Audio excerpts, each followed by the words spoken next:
Welcome everyone, Christine here with the discussion about patch 1.0 free on PC in Elden Ring.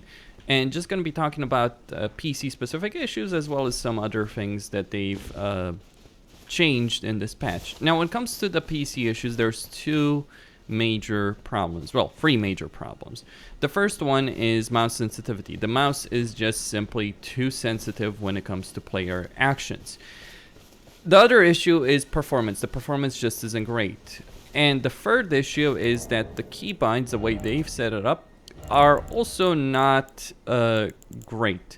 Have they fixed any of these issues? The answer would be no, they have not in any way, shape, or form. The mouse still handles exactly the same as it did, at least to what I've been able to observe so far playing with the patch. The performance has not improved in any real way. This is at 1440p, going to settings, going to advanced settings. This is on max. The performance is not improved in any real way. I was getting like 50 FPS or less in this area. I'm getting about the same right here. Maybe a very slight improvement, but yeah, right now it's dipping to 49, 48.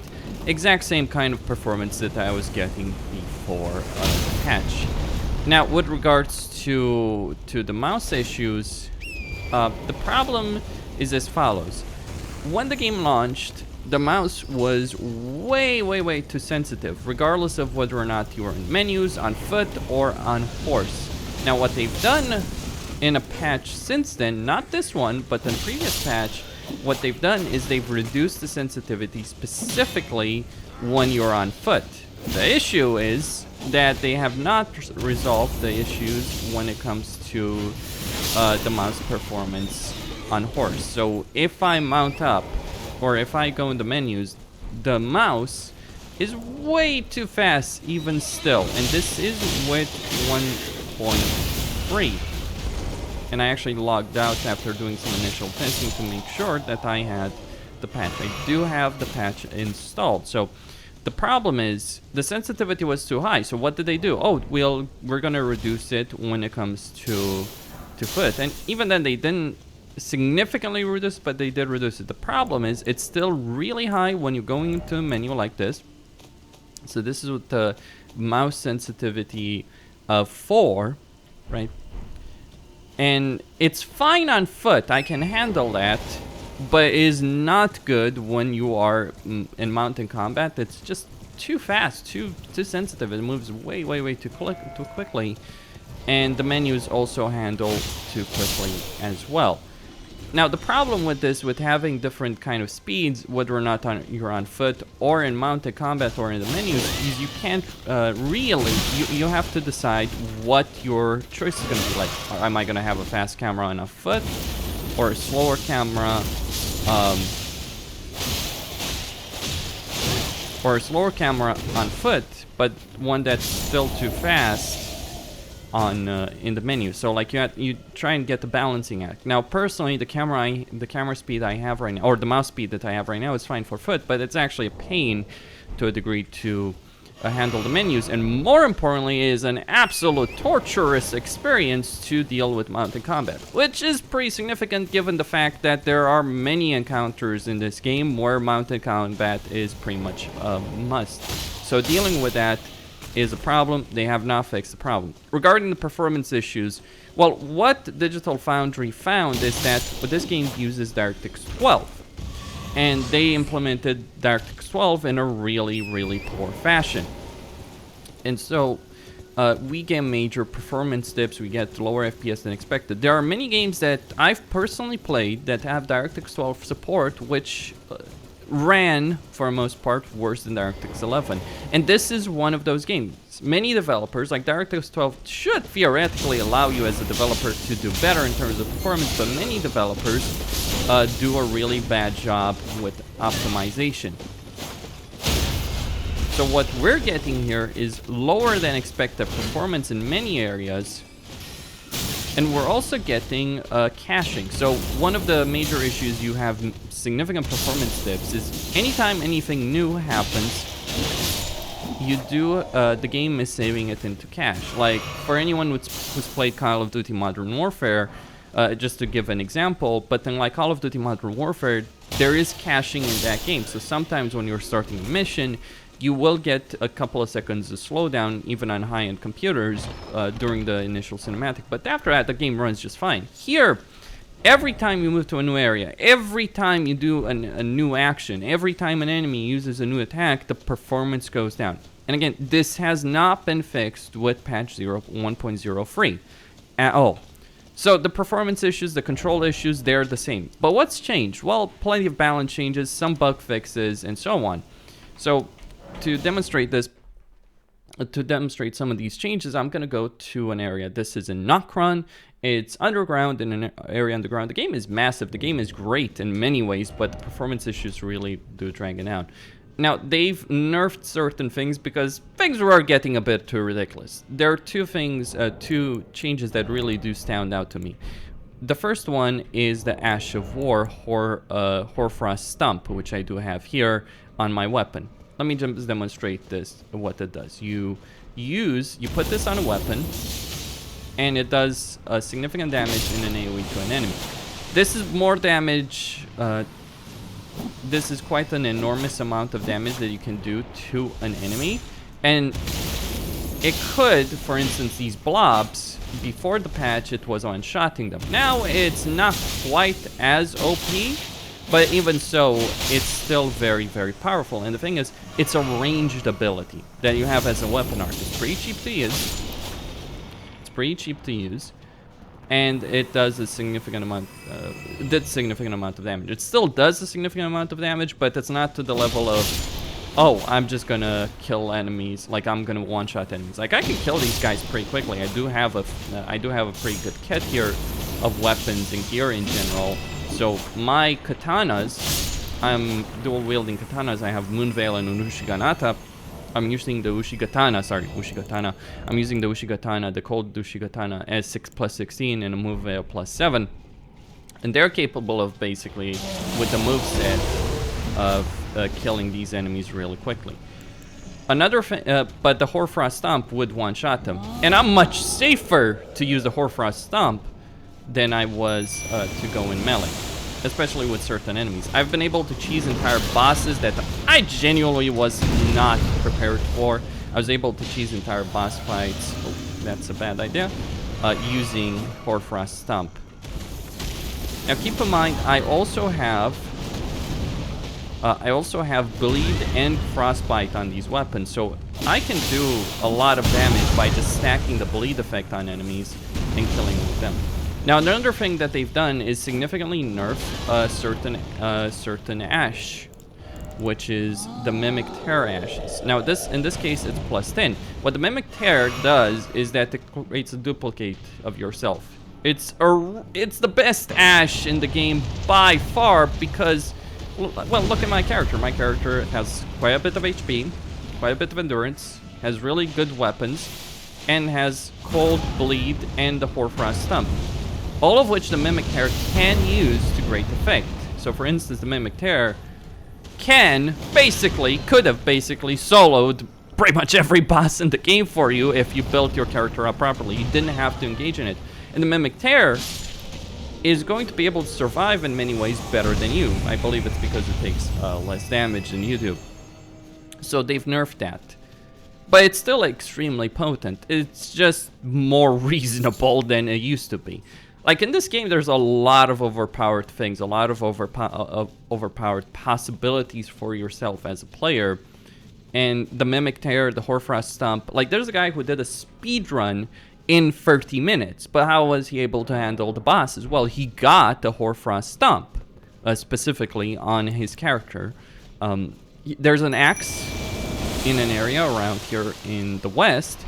There's an axe that's lying around there that does have this Ash of War. There's also a way to get it from a crystal that drops it and you can apply it to any weapon. He got the axe, he used it in combination with another weapon.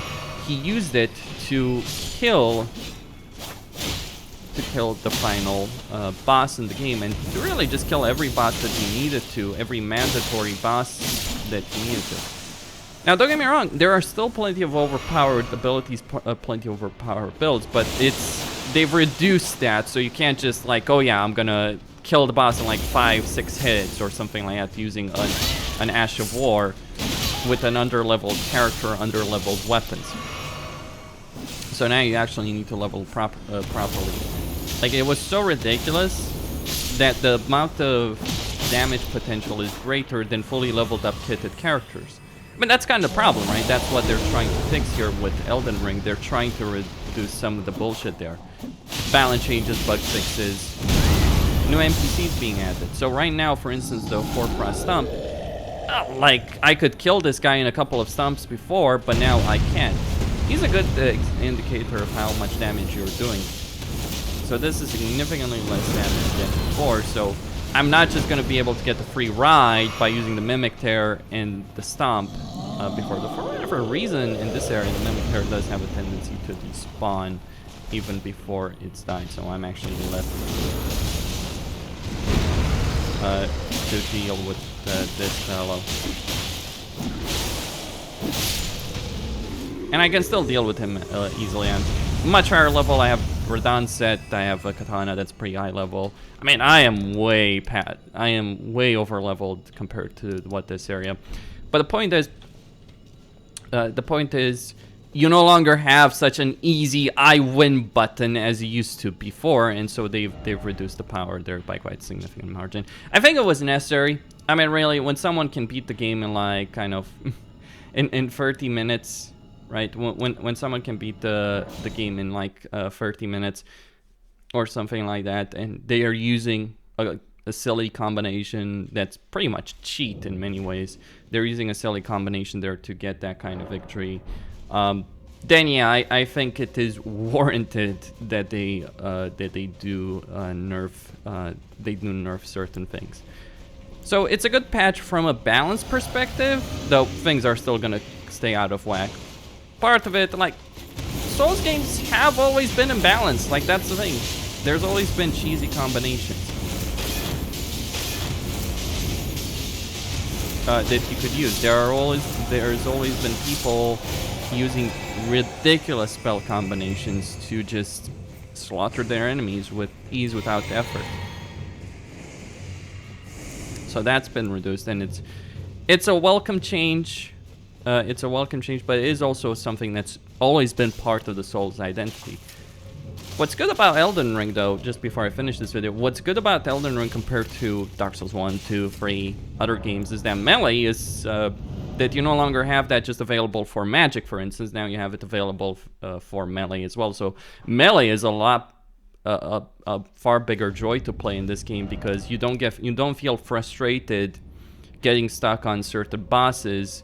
That someone with a caster build could just literally one-shot, or very close to one-shotting. You don't feel that level of frustration. It's always funny hearing people say that, Elden Ring is too difficult. It is difficult. Don't get me wrong. It is a difficult game, but it is in many ways. It is in many ways a game where if you put in the time, the preparation, the effort, you can really make things a lot easier for yourself. Another thing that they've added is they've introduced markers, automatic markers, on the map for NPCs. Worth pointing that out. So, for instance, there's a merchant here in this area, right? There's an nomadic merchant. He sells you something. So you now have a way on the map to track where those merchants are, where various useful NPCs are. This is a bit more important than one might realize because it can be easy to lose track of it. I feel like with the map, in some ways, they didn't really want to make a too useful map. They want people to explore and really enjoy the world, not just stick around on the map. The problem with that is, well, there's a lot of useful things around there that we want to get access to. And we want to remember where they are, and now you have a measure of the map tracking that for you. Because otherwise, what you do is, that you either have people using an enormous number of markers on a map to track where all of these things are, or, and this is what myself and other people have done, Done? or Be on your way then. or what we do is, well, what I'm about to do. You dirty spots. We kill every merchant NPC, we get the bell bearing. And this has been the rule for a lot of people. We take that bell bearing, we come here to the round table hold, and we go to a merchant here, we give her the bell bearing, and we get access to all the items that the vendor had. Now that means the de facto way to play in the game in a very efficient way was to just slaughter everyone in your path without any kind of without any sense of mercy or regret on that. And yeah, that does make you a giant prick, by the way. Just gonna point that out. They've also reduced the costs of the smithing stones. I do feel like the game was way too grindy. It still is in quite a few ways. It still is a really grindy game in quite a few ways, but the cost of smithing stones, which are used for weapon upgrades, have been reduced.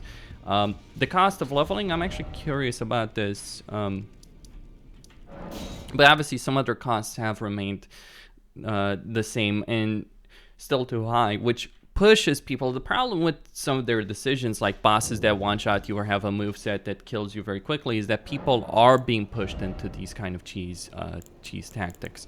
Another thing is the cost of leveling, which can also be very high. So what people do is they develop an approach where they're just cheesing the crap out of farming souls.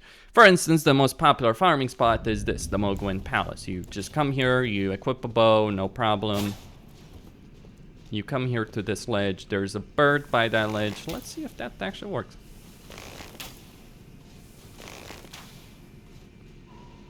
You come here right at this edge, and the bird is supposed to fall down. Infinite souls. I mean, it's fine for enemies to give you a lot of souls, but if you're not putting in any effort in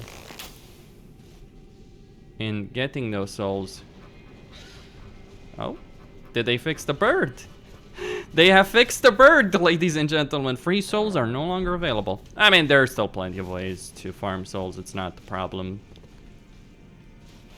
in this entire area. Actually, I ran out of arrows just a moment. Poison arrows specifically. I was using those to try and deal with a certain boss. Okay, so let's see if that bird goes down. Yeah, it still can go down, though it did seem more reluctant to do so. But yeah, it's just abusing an AI glitch more or less in that respect. So the farm spot still works, so it might be a bit more less consistent. So you come here, you have a longbow, you shoot the bird. You can lock onto it, by the way. And it will still jump down. Okay, they haven't fixed that. Maybe that's something that they should look at, that kind of balancing aspect of their game, because it is very easy to really take advantage of this situation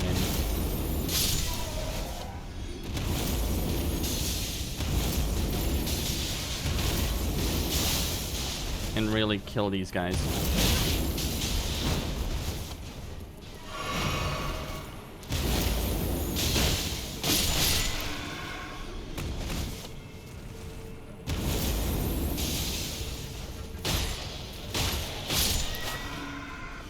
I mean, these guys give you quite a few souls themselves, so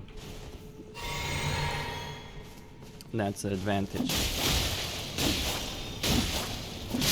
And what you can do really is just pull all of these guys together and get an enormous number of souls for yourself as the player.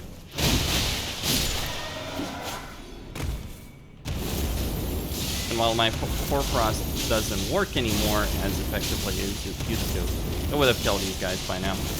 Keep in mind, it also staggers them.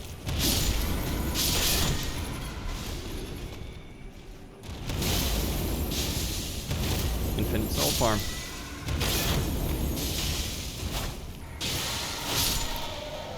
Very easy to pull off, very easy to do.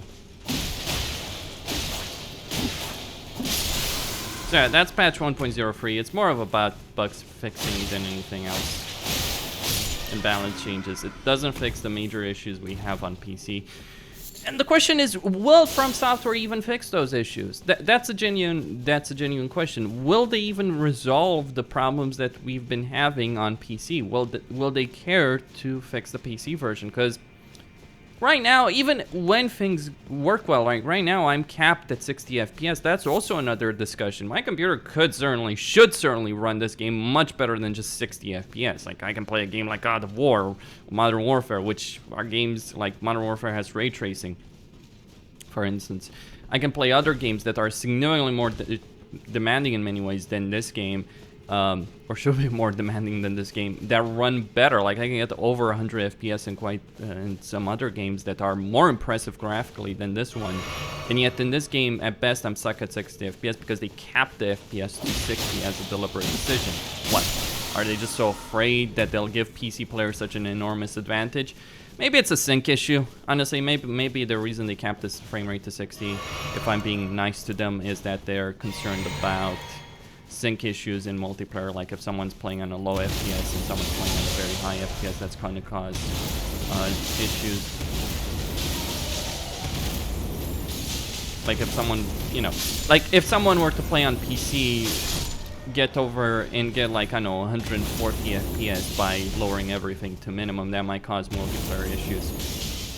I would like, personally, for some kind of middle ground. Like, okay, if I get invaded or someone, all that, I would be willing to accept an FPS limit in that scenario. But I would very much still like to be connected online when I'm playing the game. I haven't summoned a single player, and I've done some evasions, but, like, really cheap invasions. Like, I wasn't serious about actually invading people. I was just doing it for the sake of a particular quest line. But I do like playing the game online because always connected with other people is a major part of these kind of games, because you see the bloodstains, you see the messages that people leave. That is a major impact in terms of how this game is played. There is an FPS unlocker, so the engine certainly does support this game being unlocked in terms of frame rate. It's also so weird in terms of performance, because sometimes you can get really good FPS, but other times you just get really crappy FPS. Depends on the area, of course, like vegetation, shadows, all that kind of stuff. But yeah, they need to do a performance update patch. Like, for instance, right there, as I teleported into church, and if I look towards it, my FPS goes down to, it's going down to 50 areas. But if I look here, I'm like getting 60 FPS, and I would get more than 60 FPS if the frame rate was unlocked. Anyway, Questine here, signing out. Don't forget to like and subscribe. And see you next time.